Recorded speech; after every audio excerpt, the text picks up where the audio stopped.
దరియా హుసేన్ గారి కుటుంబానికి నిన్న రాత్రి నుంచి బెదిరింపులు తీవ్రమైనాయి.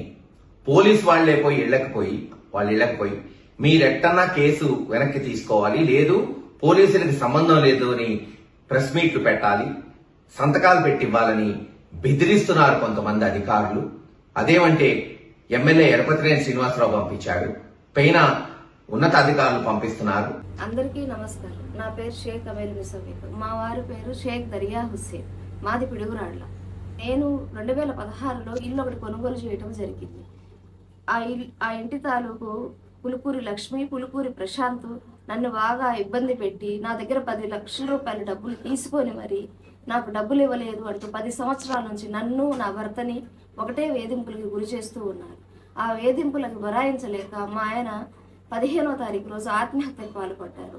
నాకు ఇలా జరిగిందని చెప్పేసి మా గురజాల ఎమ్మెల్యే ఎరపతినేని శ్రీనివాసరావు గారికి విన్నవించుకున్నాను. నీకు తగిన న్యాయం నేను చేస్తానని చెప్పేసి మీకు నీ పిల్లలకి నేను అండగా ఉంటాను అని చెప్పి ఎరపతినేని శ్రీనివాసరావు నాకు హామీ ఇవ్వడం జరిగింది. దీన్ని ఎటువంటి రాజకీయం చేయొద్దని చెప్పేసి అందరినీ కోరుకుంటున్నాను.